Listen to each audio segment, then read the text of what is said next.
시편 62편입니다. 구약성경 845면입니다.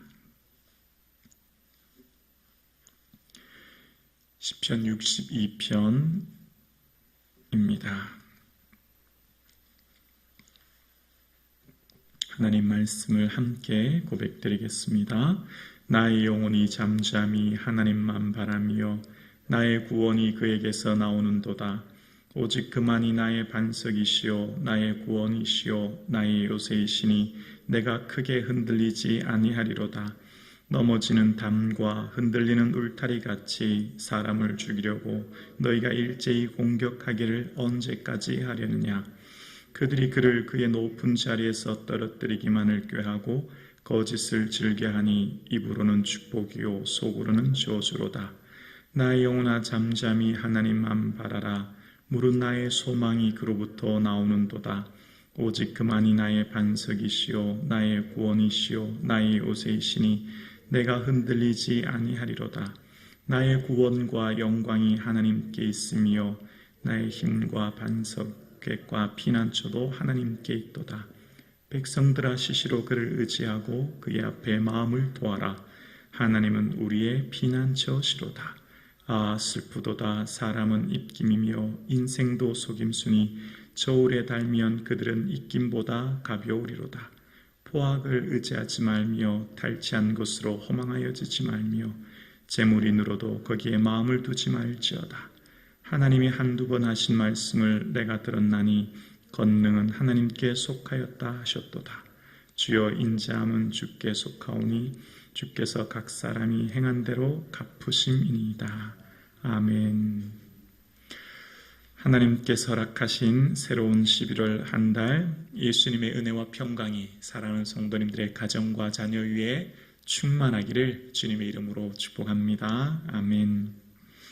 오늘 본문의 시인 즉 다윗은 하나님을 향하여서 이런 고백을 합니다. 1절입니다. 하나님이여 나의 영혼이 잠잠히 하나님만 바라며 하나님만이라는 것입니다. 잠잠히 하나님만 바라며 라고 하는 원어의 뜻을 직역하면 이렇습니다. 어떤 상황에도 오직 하나님을 침묵 가운데 기다립니다. 어떤 상황 가운데서도 하나님만을 침묵 가운데 고요함 가운데 기다립니다. 이런 고백을 하고 있습니다. 지금 다윗이 이런 고백을 하는 것은 삶이 평화롭고 형통하고 모든 삶이 만족하여 기쁨 가운데 있을 때 이 고백하는 것이 아니고요. 하나님만 잠잠히 고요함 가운데 기다리는 것은 그 이유가 2절과 3절을 봉독합니다. 오직 그만이 나의 반석이시요 나의 구원이시요 나의 요새이시니 내가 크게 흔들리지 아니하리로다. 넘어지는 담과 흔들리는 울타리같이 사람을 죽이려고 너희가 일제히 공격하기를 언제까지 하려느냐. 하나님만 바라보고 2절에 그만 다시 또 하나님만이 나의 반석 나의 든든히 나를 지탱해 주시는 반석이시고 나의 요새 나를 지켜주는 성체라고 고백합니다. 그래서 흔들리지 아니한다는 겁니다. 자, 그 이유 왜 지금 다윗이 이 고백하는가? 그 이유가 3절에 나옵니다. 넘어지는 담과 흔들리는 울타리같이 사람을 죽이려고 라고 이야기합니다. 담은 뭐죠? 가족, 집 안에 있는 사람들의 생명을 지키고 재산을 보존하는 게 담이죠. 울타리도 마찬가지입니다. 그런데 그 담과 울타리가 오히려 그 안에 있는 사람을 지키고 보존해야 될 것이 오히려 사람을 해치는 도구가 되어서, 즉 대적이 되어서 사람을 공격하는 거예요. 다윗의 삶 가운데 다윗을 보호하고 지켜야 될 사람들이 오히려 다윗을 공격하고 무너뜨리려고 하는 상황을 맞이하게 된 거예요. 여러분, 인생을 살면서 제일 힘든 게 어떤 걸까요? 저는 이렇다고 생각해요. 질병이 우리를 힘들게 할 수 있어요. 저도 잠깐 질병을 잃어봐서 그 아픔이 얼마나 큰지를 경험했거든요. 근데 질병은 사실 우리의 인생을 무너뜨릴 정도의 고통은 아닌 것 같아요.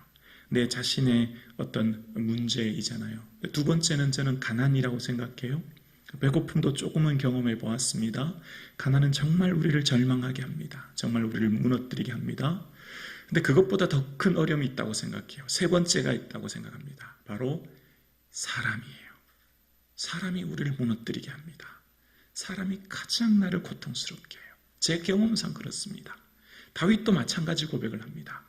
다윗이 광야의 배고픔, 낮의 더위와 밤의 추위, 삶의 고난이 많았지만 다윗을 가장 절망스럽게 하는 것은 사람이었어요. 그 사람이 자기를 어떻게 해요? 죽이려고 한다는 겁니다. 여러분 어떠세요? 어떤 사람과의 관계가 끊어지고 어떤 사람이 통화에서 들리는 말이요, 한 달, 두 달, 아니 1년, 2년이 지나도 생각나더라고요. 저는 그렇더라고요. 여러분 어떠신지 모르겠습니다. 그 말이 잘 잊혀지지 않아요. 내가 그 사람한테 얼마나 사랑했는데, 내가 그 사람한테 얼마나 모든 것 내어주고 정말 최선을 다해 사랑했는데 왜 그 사람은 나에게 그런 말 하지? 잊어지지가 않아요. 그 상처가 지워지지 않아요. 그것이 골마 터져서 나를 무너지게 해요. 여러분 어떠세요? 여러분 인생을 살면서 여러분을 가장 고통스럽게 하는 게 뭔가요? 가난, 질병, 여러 가지 많은 것 있지만 사실 사람 아닌가요? 넘어지는 담과 흔들리는 울타리 같은 표현을 쓰고 있어요. 담과 울타리는 어떤 사람과 같이 생명을 지키는 가장 가까이 있는 것이잖아요. 가장 가까이 있는 사람이 그렇더라고요. 가장 가까이 있는 사람이 한 말이요, 잊어지지가 않아요. 몇 년이 지났는데도 기도하고 하나님 은혜 내려주세요. 또 기도하지만 그 상처난 마음이 쉽게 사라지지 않더라고요. 오늘 본문에 표현하는 이 표현 속에 사람을 죽이려고 어떻게 한다고요? 공격한대요. 그 공격이요, 끊이질 않기 때문에 언제까지 하려느냐, 그 기간이 언제까지인지를 알 수 없어서 고통스러워합니다. 하나님은 반석 요새라고 표현하고 있지만 사람에 대해서 나를 대적하는 사람은 담과 울타리 앞에 붙이는 형용사가 뭐냐면 넘어지는 담이라는 거예요. 여러분 담이 있어요. 담이 기초가 굳건하게 서 있으면 사람과 생명을 보존하는 거지만 담이 넘어지는들 그게 무슨 의미가 있겠습니까? 울타리가 흔들리면 그게 무슨 의미가 있죠? 이처럼 사람은 연약하다는 표현을 쓰는 거죠. 나를 공격하고 무너뜨리는 사람은 굉장히 강한 것 같고 대단한 것 같지만 사실은 알고 보면 그저 흔들리는 울타리뿐이라는 거예요. 그저 넘어지는 담과 같은 존재일 뿐이라는 거죠. 그리고 그 사람들이 내게 어떻게 하는지 4절에 또 이렇게 얘기합니다. 그들이 그를 높은 자리에서 떨어뜨리기만을 꾀하고 거짓을 즐기하니 입으로는 축복이요 속으로는 저주로다. 높은 자리에서 떨어뜨리다라는 것은 추방하다, 밀어내다라는 거예요. 내가 높은 곳에 있으면 끊임없이 밀어뜨리고 끌어내리고, 그래서 속으로는 어떻게 해요? 입으로는 어떻게 해요? 가까이서는 좋은 말만 해요. 축복한대요. 격려한대요. 그런데 속으로는요, 저주해요. 앞에서는 온갖 칭찬을 다 해요. 앞에서는 듣기 좋은 얘기를 다 해요. 돌아서서 다른 사람에게는요, 얼마나 괴로운 말을 하는지 몰라요. 이런 말이 들릴 때 있지 않아요? 아니 분명히 그분이 나 앞에서는 나를 칭찬해 줬는데, 내 앞에서는 나를 얼마나 위로해 줬는데 알고 보니까 돌아서서는 다른 사람한테 나를 저주하네요. 내게 온갖 비난을 다 하네요. 그게 나를 더 고통스럽게 해요. 차라리 앞에서 이런 것들 고치세요. 이런 것들 못마땅합니다. 이런 것들 때문에 내가 힘듭니다라고 하면 더 좋겠어요. 아 그러세요? 그럼 제가 고칠게요. 아 그건 몰랐네요. 그런 일이 있었군요. 내가 수용하고 받아들일 수 있잖아요. 어떤 것들이 있으면 앞에서 차라리 그런 것을 얘기해 주면 더 좋겠어요. 그런데 앞에서는 아니에요. 입에 혀처럼 온갖 좋은 얘기를 다 하고 말하는데 돌아서면 내게 하는 말이 너무너무 고통스러워요. 다윗의 이 고백은 어쩌면 오늘 살아가는 현대인들의 똑같은 고민과 고백 아닐까요? 여러분의 인생살이 가운데 여러분을 지치고 힘들게 하는 게 뭔가요? 여러분을 무너뜨리는 게 무엇입니까? 높은 자리에 있는 나를 밀어뜨리고 끌어내리고 나를 고통스럽게 하고 내 인생을 무너지게 하는 것, 결국은 사람이란 걸 알게 됩니다. 그래서 다윗이요, 하나님만, 그만이라는 단어를 쓰는 거예요. 너무너무 괴로워서 어떤 상황에도 오직 하나님을 침묵 가운데 기다린대요. 너무 불평할 게 많고 너무 내 마음이 괴롭지만 그럼에도 불구하고 고요함 가운데 하나님 앞에 기다린다는 겁니다. 그리고 이런 상황 가운데 다윗이 어떻게 해결했냐면 너무나 극심한 고통, 사람 우란이 너무나 힘들 때 다윗은 8절에 이렇게 했대요. 8절입니다. 백성들아 시시로 그를 의지하고 그의 앞에 마음을 도하라. 하나님은 우리의 피난처시로다.